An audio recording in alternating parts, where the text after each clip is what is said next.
C'est une révélation sans précédent qui secoue la région. Pour ne rien manquer de cette affaire, abonnez-vous massivement à Afrique en direct. Alors moi je dirais en fait que le bilan en fait en termes de bonne gouvernance en fait il est assez mitigé. Pour moi il est mi-figue mi-raisin.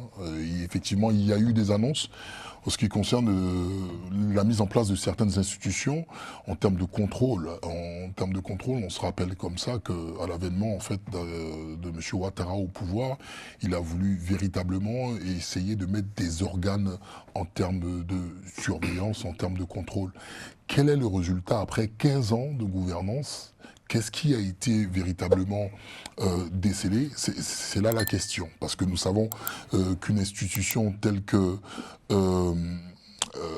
la haute autorité pour la bonne merci, gouvernance. la haute autorité pour la bonne gouvernance, voilà, effectivement, lors de ses rapports, a détecté certains éléments en ce qui concerne des gestions dans certains portefeuilles ministériels qui étaient plus ou moins louches, mais quelle était l'exécution, d'accord, après avoir mentionné cela. J'aimerais juste aussi apporter un élément qui est très important, c'est la Cour des comptes. La Cour des comptes, en fait, qui est une institution qui était déjà pensée, mais son exécution a été mise en place sous le mandat de M. Alassane Ouattara. Nous avons vu ce que la Cour des comptes a relayé comme information. C'est un premier élément déjà qu'on peut saluer, mais qu'est-ce qu'il en est véritablement en termes d'exécution? Après, il y a plein d'autres éléments, mais pour commencer, je dirais, il y a eu la mise en place sous les 15 ans de certaines institutions. Maintenant, quels ont été véritablement, après avoir divulgué au sein de ces institutions certains éléments, quelles ont été les exécutions, quelle était l'exemplarité qui a été voilà, donnée sous ces 15 ans de mandat de M. Ouattara? Vous avez planté le décor. Réponse du RGP. Qui se lance? Bon, je voudrais d'abord remercier mes responsables qui m'ont permis de venir intervenir aujourd'hui sur votre plateau. En l'occurrence, le secrétaire national des militants de l'extérieur, M. Ouattara Draman, le délégué extérieur pays, M. Tidiane Koné de Paris. Et aussi, nous avons maintenant un coordinateur régional de campagne qui est à la personne du ministre des Affaires étrangères, M. Adam. Donc, cela dit, pour parler de bonne gouvernance en Côte d'Ivoire, il faut saluer déjà les efforts faits par le gouvernement. Le président Ouattara, quand il arrivait au pouvoir, tous les organes dont nous parlions aujourd'hui n'existaient pas ou pratiquement ne fonctionnaient pas.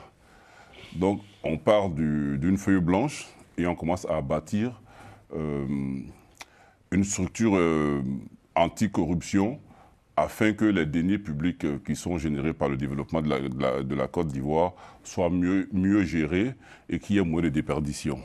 Cela ne veut pas dire qu'il n'y aura pas toujours des... Attendez, ce que vous êtes sur le point de voir maintenant va vous surprendre encore plus. Ne partez pas et assurez-vous d'être abonné à Afrique en direct pour ne rien manquer. Brebis galeuses qui s'amuseraient à jouer avec la loi ou bien avec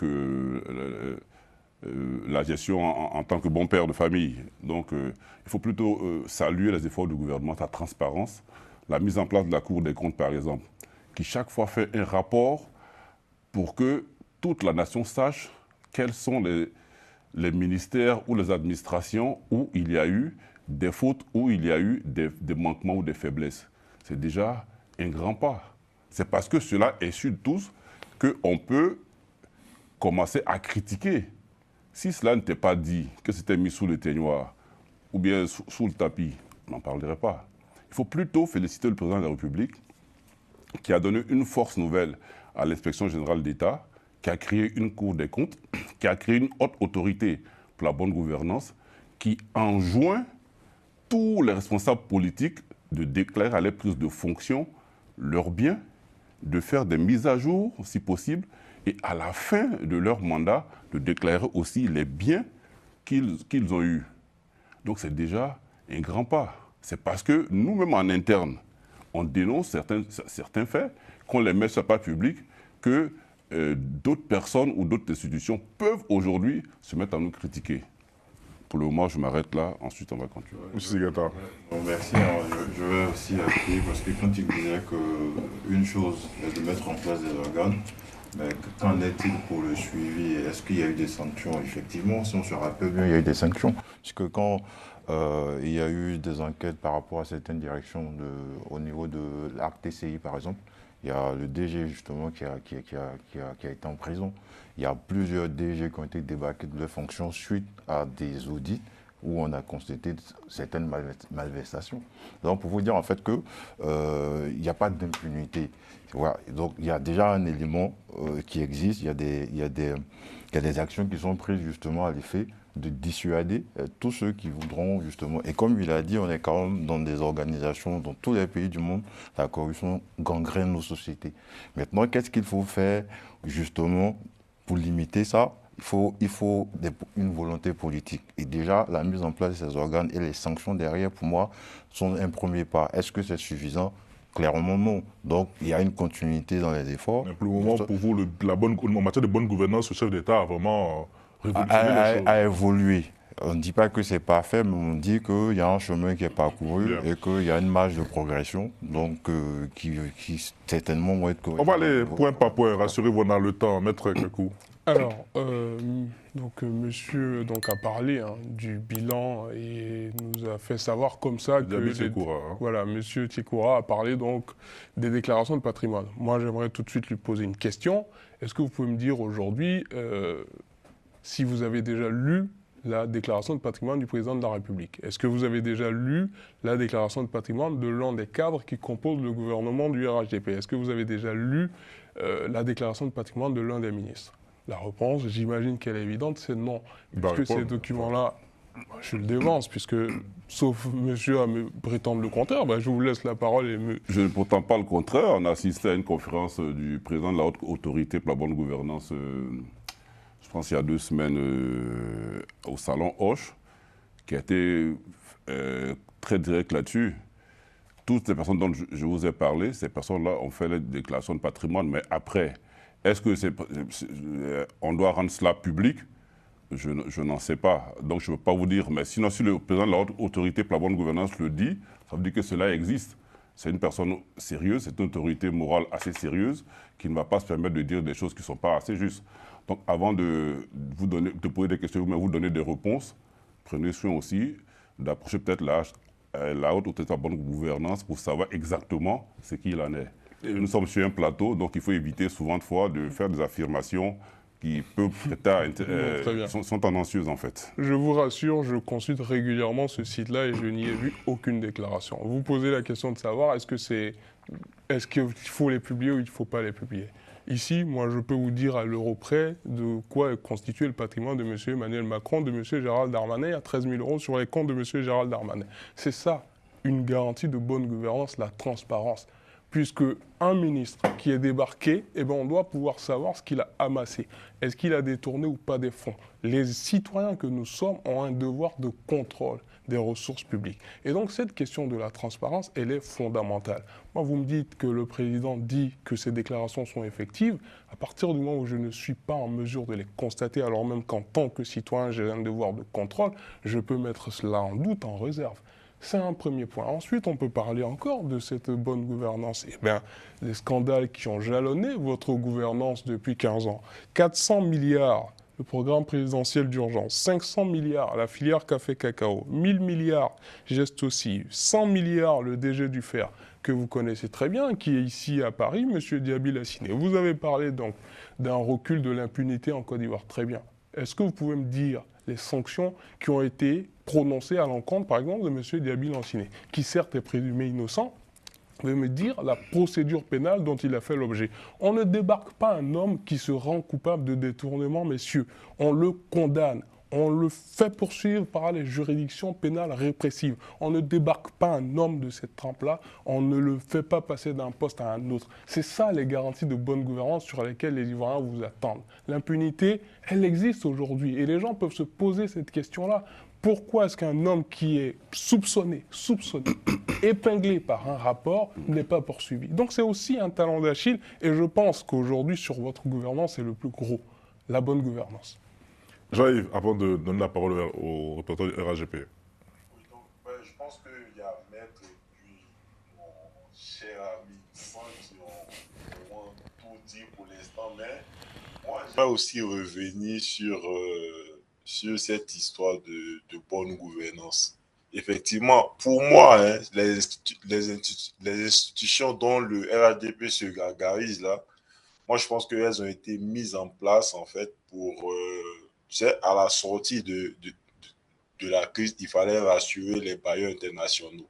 Et donc, moi, pour moi, ce sont des institutions vitrines. Et Maître l'a si bien dit tout à l'heure, elles ne fonctionnent pas. C'est-à-dire, dans les faits, il n'y a pas de sanctions derrière. Oui, on voit qu'il y a certains ministres, il y a certains qui ont été épinglés, ils ont été, comme Maître le disait tout à l'heure, bon, on débat quelqu'un, on le met, on le nomme à un autre poste. Est-ce que c'est ce qu'on veut? Est-ce que en fait, ça permet, est-ce que ça dissuade les autres de continuer dans cette action-là? Moi, j'ai dit non. Et donc, je pense qu'on doit tous s'accorder sur le fait que les sanctions n'y sont pas. Maintenant, s'il y a eu des sanctions, dites-nous là aujourd'hui, notamment, il y a eu l'histoire du fait. Où en sommes-nous aujourd'hui? On ne sait pas. Il y a eu l'histoire avec la Cour des comptes, où la Cour des comptes avait, je crois, c'était l'histoire avec le SNEDA, je crois. Ils avaient révélé quelques... Voilà. Et peu de temps après, on a vu qu'au sein du RHDP, il y a eu beaucoup de trucs qui sont passés. Bon, après, on n'a plus entendu parler de cette histoire-là. Qu'est-ce qu'il en est aujourd'hui? Qu'est-ce qui a été fait? Qui a été... Voilà. En fait, on n'a pas de suite. On nous montre des histoires. Nous, on se dit que c'est un instrument peut-être politique pour essayer de faire taire certaines personnes. Voilà, donc il y a beaucoup de choses, Donc aujourd'hui, dit ici aujourd'hui que cette institution-là, et puis moi, ce langage, il y a beaucoup de choses qui ont été faites et que tout n'est pas parfait. Non, je pense que c'est un foutu. On essaie de cacher beaucoup de lacunes à travers ce langage-là. Donc, il faudrait que vous dites là, ici, aujourd'hui, qu'est-ce qui a été fait réellement? Quelles sont les personnes épinglées? Quelles sont les personnes qui ont été sanctionnées? Mais quand je parle de sanctions, c'est la prison, parce qu'on voit que des gens insultent le président de la République, ils sont mis en prison, et effectivement, en moins de 48 heures, ils sont enfermés. Mais, et ceux qui détournent? Je pense qu'eux, ils sont plus dangereux que ceux qui insultent le président de la République. Merci Jean-Yves. Je pense que dans vos prises de parole respectives, on était que 2 points. J'ai noté pendant que vous parliez la question de la transparence, de la justice à double vitesse, comme on dit, et puis aussi de l'efficacité des institutions. Donc, je vous laisse répondre sur les 3 thématiques qui ont été relevées. Bon, pour répondre à Maître, je ne souhaiterais pas qu'on personnalise le débat. Monsieur Diaby Lanciné est une personne physique qui vit en Côte d'Ivoire, qui n'est pas ici, je tiens à le préciser, il est en Côte d'Ivoire. Il n'a pas quitté le pays, il n'a pas abandonné le pays, il est en Côte d'Ivoire et il travaille. Donc je souhaiterais vraiment qu'on ne personnalise pas le débat. Citer une personnalité et dire qu'elle a détourné de l'argent. Accusé, non. Oui, mais j'ai respecté sa présomption d'innocence. Oui, vous avez dit présomption d'innocence, mais avec la conviction avec laquelle vous le dites, c'est comme si c'était avéré. Donc, du coup, si vous dites présomption d'innocence, vous devez avoir aussi la courtoisie de dire qu'il n'a pas été inculpé. Donc, à défaut, c'est de dire aussi que peut-être ce qui lui a été reproché, dans le fond, peut-être qu'il y a encore des éléments à prouver pour affirmer sa culpabilité. Non, rassurez-vous, c'est le seul dont je me souviien de l'identité.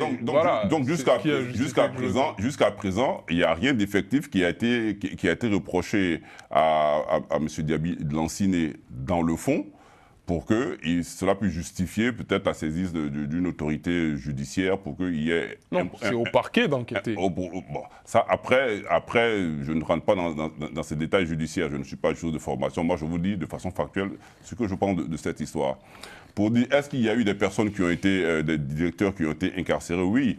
Il y a un directeur qui s'occupait de la gestion du patrimoine, je pense, foncier industriel, qui a été mis en prison. Il y a des DG qui ont pris la poudre d'escampette parce que le procureur, justement, a engagé des poursuites contre ces personnes-là. Et je peux vous citer encore un certain nombre de personnalités comme ça qui ont émaillé à partir avec la justice parce qu'elles n'ont pas respecté la gestion de bons pères de famille des biens publics qui leur avaient été confiés. Donc, pour rebondir sur ce que Jean-Yves disait, que les institutions ont été créées juste pour faire bonne figure. Mais il faut remercier le président Ouattara au moins. au temps de nos prédécesseurs, quand vous volez, le président vous disait « je vous vois voler, mais si vous n'arrêtez pas, si on vous attend, vous irez en prison ». Bon, entre quelqu'un qui met des institutions en place, qui contrôle, qui sanctionne, mais qui publie même la gestion des comptes de l'État, et celui qui ne fait rien, qui dit « vous continuez à voler, si on vous attend, vous irez en prison ». Je préfère celui qui met les institutions en place, qui les fait fonctionner, qui leur donne les moyens de leur politique d'agir, qui crée il y a le parquet, le pôle financier qui a été créé justement pour juguler les crimes de délits financiers. Il faut plutôt encourager le président de la République, il faut plutôt le remercier pour tout cela. Mais tous ces efforts qui ont été faits, vous voulez que d'un coup on les balaye, qu'on les mette à la poubelle pour dire qu'il n'y a rien. C'est que non, je ne suis pas d'accord. Je ne suis pas d'accord. Et nous sommes actuellement un pays à revenu intermédiaire de la tranche inférieure. Si on veut évoluer, arriver à un pays intermédiaire de la tranche supérieure, il y a un certain nombre de mécanismes judiciaires qu'on doit mettre en place pour atteindre les normes internationales de gestion des finances. Certains vous diront que ça fait 15 ans que vous êtes là. Oui, mais voilà pourquoi je dis que nous sommes arrivés à un stade de revenus intermédiaires inférieurs. Ça fait longtemps, ça fait beaucoup de temps. Non, mais ça fait 15 ans. Et en 15 ans, il y a des pays qui n'ont pas obtenu cela. 15 ans en 15 ans, vous trouvez que c'est peu? Vous trouvez que c'est trop? Enfin, non, je le rappelle juste que ça fait... Voilà. Et donc, je vais rapidement rebondir sur ce que Jean-Yves a dit quand il dit qu'il n'est pas d'accord avec la session disant que beaucoup de choses ont été faites et qu'il reste encore des choses à faire. Je pense que c'est factuel. Et puis, ce n'est pas un fourre-tout. Venir dire ici qu'on a un bilan inattaquable serait, pour moi, pas objectif. Mais fort est de le constater. Ah, vous le dites chez vous, hein. Ah oui. Je ne sais pas, moi, je suis maître de mes propos. Je vous dis, et je vous dis, comme la plupart de nos leaders politiques, quand on les écoute, n'ont jamais aussi dit que le bilan était parfait, la perfection n'existe pas. Oui, le bilan, il est plus que satisfaisant, mais dire qu'il est parfait, non. Ça, je vous mets au défi de me sortir quelqu'un qui a parlé de la perfection. On dit ça, c'est juste que l'expression bilan inattaquable, c'est une expression qui dit qu'il y a des choses qui ont été faites. Est-ce que lui, Jean-Yves, reconnaît qu'en Côte d'Ivoire, de 2011 à maintenant, il y a des choses qui ont été faites ou pas? Est-ce que pour lui, il estime que tout a été fait? S'il estime que tout n'a pas été fait, donc ça veut dire en fait qu'il y a des choses qui ont été faites et il y a des choses à faire. Mais dire que c'est un foutu, pour moi, ça ne veut rien dire. Ok. Innocent. En fait, c'est très intéressant à écouter, en fait, mes deux, je dirais les deux invités en face. En fait, il faut comprendre quelque chose. Il y a véritablement une confusion. Et merci, en tout cas, Carlyle, de rappeler quelque chose de très important. C'est 15 ans de gestion. Ce n'est pas 5 ans. Ce n'est pas un mandat. C'est 15 ans. Et ce que vous expliquez, il faut comprendre que fondamentalement, il y a des éléments, je me perds avec certains éléments dont vous évoquez. Vous avez cité un directeur, d'accord? Un directeur en charge du patrimoine d'État, dont je me souviens plus du nom. Vous aviez dit que d'autres directeurs aussi, d'accord, sont en fuite parce qu'ils sont à la recherche de l'État pour différents détournements. Et vous avez cité un exemple, M. Diaby Lanciné. Je n'ai pas cité, c'est Maître qui a cité. Mais vous avez rebondi là-dessus. Non, mais c'est lui qui l'a dit. Donc je ne dis pas que j'ai cité. Non, mais moi lui qui a cité, c'est Maître. Alors, donc il est à côté de vous. Alors, voilà. Je rebondis sur vos propos. Il fait autant peur chez vous ou quoi? Non, je pas une question de peur, mais c'est une question de respecter l'honorabilité des gens en fait. Alors, c'est M. Tiekoura. Oui, c'est M. Tiekoura. Oui, M. Tiekoura, voilà. Je rebondis sur vos propos. Vous avez indiqué que M. Diaby Lanciné est installé en Côte d'Ivoire, et que M. Diaby Lanciné n'a pas été gracié, n'a pas été remercié après de bons services. C'est suite à un scandale, d'accord, au fonds d'entretien routier. Et pour rejoindre, en fait, Maître Kakou, il a dit quelque chose d'important, parce qu'on a l'impression que nous sommes dans le langage de la rue, dans un remplacement basket. Allez, vous avez merdé là, on vous débat quelque part, et puis la vie continue. Dans un état sérieux, on n'agit pas de la sorte. Vous aviez fait cas d'un exemple en faisant référence au précédent régime, qui disait « je vous vois voler ». D'accord, mais il n'y a rien qui s'ensuit. On va citer, il y a eu des cas, par exemple. D'accord, on a eu le cas de la filière cacao. Voilà, on a eu le cas de la filière café-cacao, dont je pense que l'épouse d'un des opposants qui fut Premier ministre, d'accord, a été citée dans cette affaire. Je ne suis pas en train de... Je ne suis pas en train de blanchir, d'accord, les différents régimes, mais il faut faire attention aux propos que l'on tient. La multiplicité d'institutions, moi, personnellement, me gêne. J'ai fait un constat entre les années 70, et je rebondirai même sur les propos de M. Ouattara, lors de la présentation de son film, qui disait que la Côte d'Ivoire était dans une pente, d'accord, d'acmé, ascendante, dans les années 70, jusqu'à la crise des matières premières, il y a eu une chute. C'est récent, ça fait 2 jours. On avait moins d'institutions dans les années 70, mais on avait une efficacité au niveau de l'État. Est-ce que la multiplicité des institutions rime, d'accord, avec une efficacité de l'État? C'est ça la question. Il y a quelques années, je pense à peu près 27 ans de cela en Côte d'Ivoire, il y a eu une disparition de 18 milliards. Vous vous en souvenez?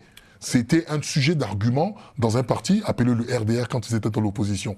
Le RDR à cette époque demandait des comptes, demandait à ce que des ministres cités dans cette affaire soient débarqués. Nous avons besoin d'exemplarité. Et point exemplaire, on n'a pas besoin d'attendre 15 ans ou 20 ans.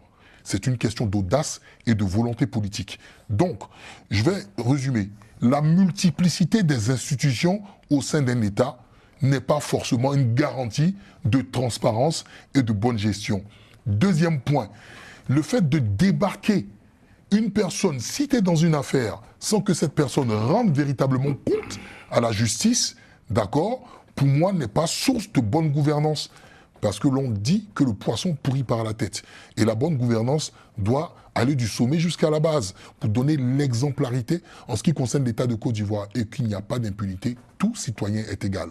Merci. Je pense. Ok. Avant que Sigata de parle, est-ce que vous avez eu en main un dossier qui est un dossier d'enquête qui formellement inculpe comment je sais pas comment vous dire ça, inculpe la personne qui aurait détourné les fonds dont vous parlez, qui aurait fait cette mauvaise Lequel des personnes? Par exemple du fer. Est-ce que vous avez un dossier, vous avez lu un rapport de la Cour des comptes, vous avez lu, bien évidemment, vous a transmis un dossier. Bien évidemment, non, on m'a pas transmis un dossier. Oui. Mais nous avons en fait effectivement. Vous ignorez le scandale du fer? Non, je ne l'ignore pas du tout, mais ce que je veux qu'on évite sur ce plateau, c'est de faire le procès d'une personne. Ah non, Absolument pas. Attention, c'est pas des personnes. Monsieur Tchekoura, nous faisons pas. Je ne fais pas le procès de M. Derby Lanciné. Il est le seul dont je me souvenais de l'identité. C'est ce qui a justifié que je vous insistez là-dessus. Non, monsieur Tchekoura.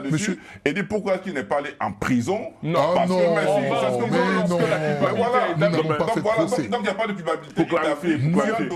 Si un dossier nous parlons du fait que vous avez lu à travers les journaux, oui. Et ensuite, vous portez une accusation contre cette personne. Donc, après, si on circonscrit le débat, M. Derby Lanciné, ce sera compliqué. Non, mais vous avez parlé. Oui, on va le faire. Je pense que Maître a cité un peu des responsables d'institutions. J'ai cité plusieurs détournements. Et à mon retour, quand j'ai eu la parole, j'ai eu aussi à citer des responsables de sociétés qui ont été poursuivis. Alors pourquoi vous focalisez uniquement sur le fer? Bon, alors, d'accord. Je vais finir sur ces propos. Quand il parle des années 70 jusqu'aux années 80 où il y a eu la crise des matières premières, est-ce que vous avez bien cité les SODE, les sociétés où il y avait les SODE et sucre et tout ça? Tout à fait. C'est fini comment? Alors, vous voulez parler de l'affaire de Borotoukoro? Tout ça, parce que... On y va, on peut en parler, monsieur. Parce que, justement... La Côte d'Ivoire, on parlait de miracle économique en ce moment. Tout à fait. Le président de la République d'alors voulait impulser un développement à la Côte d'Ivoire en faisant en sorte que l'État prenne le devant sur la création de richesses pour les populations. C'était déjà le cas. Je résume comme ça. Mais après, si l'IGE qui a été créé, c'est pas le président Ouattara qui a créé l'IGE, l'Inspection générale d'État. C'était bien avant. Tout à fait. Voilà. Donc maintenant... Quand on met en place une autorité une haute autorité pour la bonne gouvernance, ça veut dire quoi? Ça veut dire qu'il y a beaucoup de richesses qui se créent, il y a beaucoup de sociétés qui se créent, et que maintenant, peut-être que l'IGE seul ne suffit pas pour contrôler tout cela. Mieux, quand on crée la Cour des comptes, c'est pour certifier tous les comptes de l'État, pour regarder tout ce qui se passe dans tous les ministères. Bon, je voudrais vraiment qu'on puisse avoir un peu de recul. C'est bien de critiquer. Oui. Mais quand quelqu'un met en place un certain nombre d'institutions pour gérer, pour pas contrôler toute la richesse créée, je pense que cette personne est plutôt à féliciter plutôt qu'on lui jette Moi, j'ai une question pour qu'on puisse vraiment avancer. Je pense que toute la question des institutions, c'est pas forcément sur le volet du contrôle financier. Hein.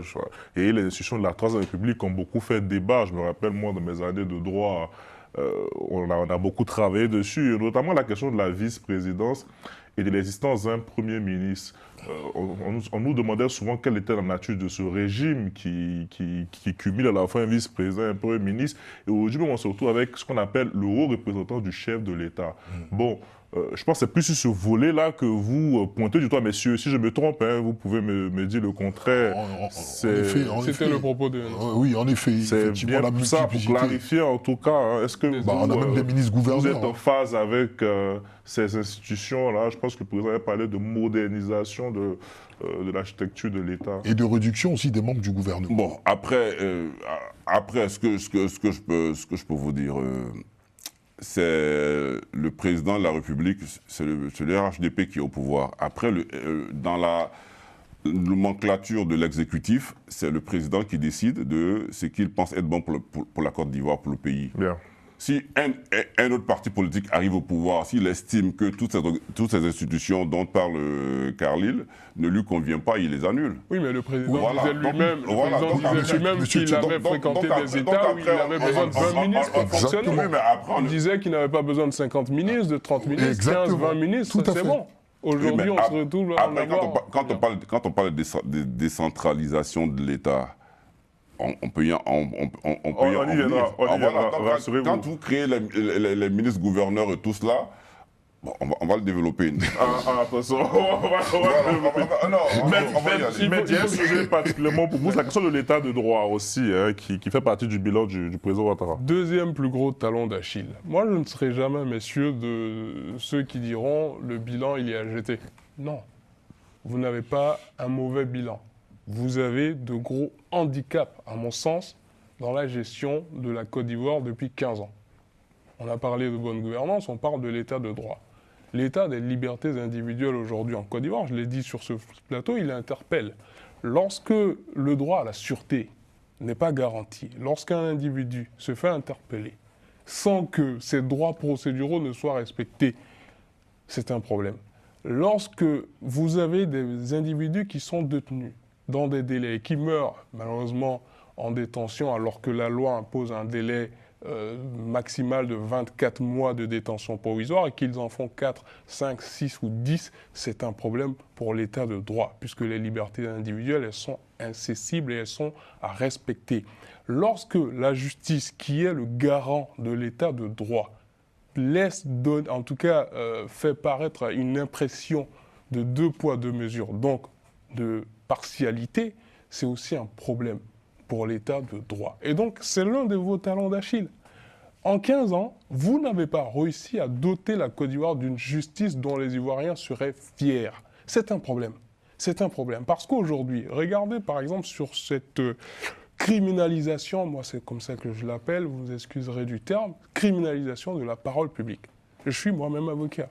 Combien de fois est-ce que j'ai eu des critiques, parfois en privé, de responsables de vos partis politiques me disant « Faites attention à ce que vous dites, vous êtes en train de jeter le discrédit sur une institution de la République. » Je suis avocat, monsieur, j'ai une déontologie qui ne me permet pas de tomber dans l'excès.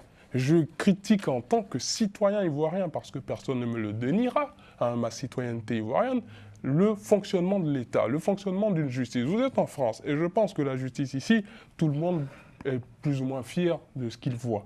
Lorsque nous voyons... C'est pas le RN qui va le dire. C'est pas le RN qui va le dire, oui, mais ici, en même temps, ici, personne ne dira qu'il y a des juges corrompus. Vous voyez, ça c'est un fait. Personne n'osera le dire. Même M. Sarkozy, qui a été condamné à 5 ans ferme, n'osera pas dire des juges français qu'ils sont corrompus. C'est un problème. Moi, j'ai vu des scènes qui choquent, des individus qui sont assis dans l'entrecour du parquet avec leur téléphone en disant « je suis en train d'appeler le procureur de la République pour négocier ». Est-ce que vous imaginez cela possible ici? Non. Et ce sont des questions que nous souhaitons que vous corrigiez. C'est un handicap et on en parle pour que ça change. Parce que tout le monde a intérêt en Côte d'Ivoire à avoir une justice sûre de son infaillibilité, sûre de ses juges, sûre de son indépendance. Et c'est un problème sur lequel il va falloir travailler si vous êtes réélu. Parce que nous, on va vous le dire tout le temps, à nos risques et périls, la justice en Côte d'Ivoire aussi, elle ne rassure pas, messieurs. Voilà ce que moi je pouvais dire sur l'état de droit. Si cette vidéo vous a choqué, attendez de voir ce qui arrive. Pour ne manquer aucune de nos incroyables histoires à venir, abonnez-vous dès maintenant à Afrique en direct et activez la cloche.